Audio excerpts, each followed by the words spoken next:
నమస్తే అండి. నేను వారాహి ఆల్ ఇన్ వన్. నేను మీకు జీవనది గోదావరి నది గురించి వివరిస్తాను.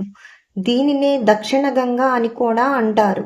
ఇది మహారాష్ట్రలోని నాసిక్ జిల్లాలోని త్రయంబకేశ్వర్ వద్ద ఉన్న బ్రహ్మగిరి పర్వతాలలో జన్మించింది. భారతదేశంలో గంగా, సింధు నదుల తర్వాత అది పెద్ద నది.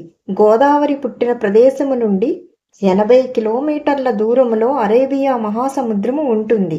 కానీ అక్కడకు వెళ్లకుండా 1465 కిలోమీటర్లు ప్రవహించి ఆంధ్రప్రదేశ్లో అంతర్వేది పుణ్యక్షేత్రంలో బంగాళాఖాతంలో సంగమిస్తుంది. అత్యంత పవిత్రమైన నది గోదావరి. గౌతమి మహర్షి వలన గోదావరి భూమి మీదకు వచ్చింది. మహారాష్ట్రలోని బ్రహ్మగిరి పర్వతం పైన గోముఖము నుండి చుక్క చుక్క నీటితో మొదలైన ప్రయాణము మహారాష్ట్ర, తెలంగాణ, ఒరిస్సా, ఛత్తీస్గఢ్ మరియు ఆంధ్రప్రదేశ్ మీదుగా ప్రవహించి బంగాళాఖాతంలో కలుస్తుంది. రాజమండ్రి వద్దకు వచ్చేసరికి అఖండ గోదావరిగా మారుతుంది. ధవళేశ్వరం వద్ద 7 పాయలుగా విడిపోతుంది. అందువలన సప్త గోదావరి అని కూడా అంటారు. గౌతమి, వశిష్ఠ, వైనతేయ, తుల్యభాగ, ఆత్రేయ, భరద్వాజ, కౌశికి నదులు. గౌతమి, వశిష్ఠ, వైనతేయ నదులు మాత్రమే ప్రవహిస్తాయి.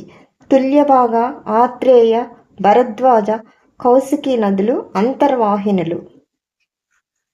నిజామాబాద్ జిల్లా కందకుర్తి వద్ద గోదావరి నది ఉమ్మడి ఆంధ్రప్రదేశ్లోనికి ప్రవేశిస్తుంది.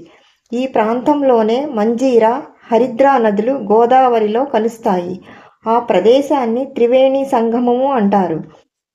పాపికొండల దగ్గర గోదావరి సన్నగా మారి 7 తాడి చెట్ల లోతు ఉంటుంది. గోదావరి నదికి ప్రధాన ఉపనదులు వైన్గంగా, పెన్గంగా, వార్ధా, మంజీరా, ఇంద్రావతి, బిందుసార, శబరి, ప్రవర, ప్రాణహిత. గోదావరి బేసిన్లో దాదాపు 350 ప్రధాన మరియు మధ్యస్థ ఆనకట్టలు ఉన్నాయి.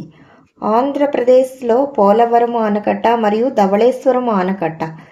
వీటిని నీటిపారుదల మరియు విద్యుత్ ఉత్పత్తికి వినియోగిస్తారు. కోనసీమ అందానికి, ఆంధ్రప్రదేశ్ అన్నపూర్ణగా ఉండటానికి ఈ గోదావరి నదియే ప్రధాన కారణము. అంతర్వేది కనుక వెళితే గోదావరి సంగమ ప్రదేశానికి తప్పకుండా వెళ్ళండి.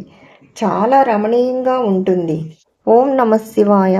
నా వీడియోస్ కనుక నచ్చితే సబ్స్క్రైబ్ చేసి, కామెంట్ చేసి, షేర్ చేయండి.